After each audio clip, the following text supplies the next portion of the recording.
প্রথমেই বিসিবির কর্মকর্তা যারা আছেন, আমাদের মন্ত্রণালয়ের প্রতিনিধি যারা এখানে আছেন এবং সাংবাদিক বৃন্দ যারা আছেন, সকলকে আসসালামু আলাইকুম এবং শুভ অপরাহ্ন।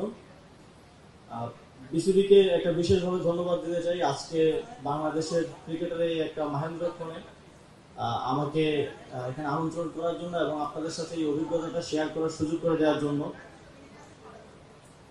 আজকে আমি দেখছিলাম যে টেস্ট ক্রিকেটের 25 বছর হওয়ার পরে যারা বাংলাদেশের ক্রিকেট নিয়ে ভাবেন, কথা বলেন, লিখেন, তারা আসলে কি বলছেন, কি লিখছেন।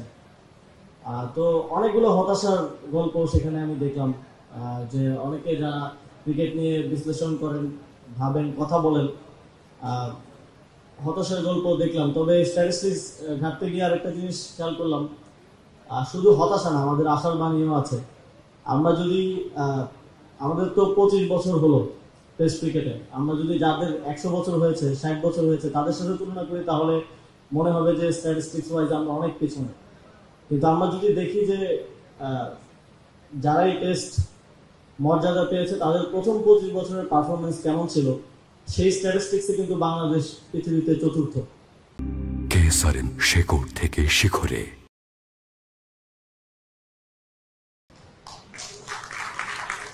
এবং গোয়িং ফরওয়ার্ড আমি বিশ্বাস করি আগামীর দিনগুলোতে আমাদের সম্ভাবনা আছে, সুযোগ আছে, এই স্ট্যাটিস্টিক্সটা আরো বেটার হবে।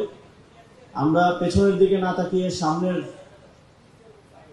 দিনকে আরো গৌরবোজ্জ্বল, আরো সম্মানিত করার জন্য আমাদের পক্ষ থেকে যতটুকু এফোর্ট দেওয়ার, যতটুকু কাজ করার সুযোগ আছে, সেই সর্বোচ্চটুকু দায়িত্ব পালন করতে চাই অ্যালং উইথ বিসিবি।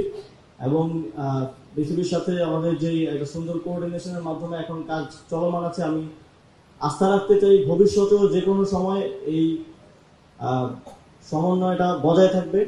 কারণ মন্ত্রণালয়, তারপর ক্রিকেটীয় সংস্থা হিসেবে বিসিবি এবং যে কোনো স্পোর্টসের ক্ষেত্রে সেই স্পোর্টসের দায়িত্বশীল ফেডারেশনের সাথে মন্ত্রণালয়ের কোঅর্ডিনেশন না হলে খেলার কি অবস্থা হয় সেটা আমরা দেখেছি।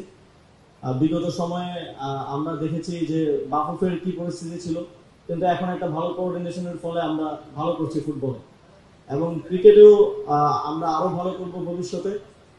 এবং বাংলাদেশের সম্পূর্ণ স্পোর্টসের একটা নতুন করে রিব্র্যান্ডিং প্রয়োজন, সেই জন্য আমাদের সকলকে একসাথে কাজ করতে হবে।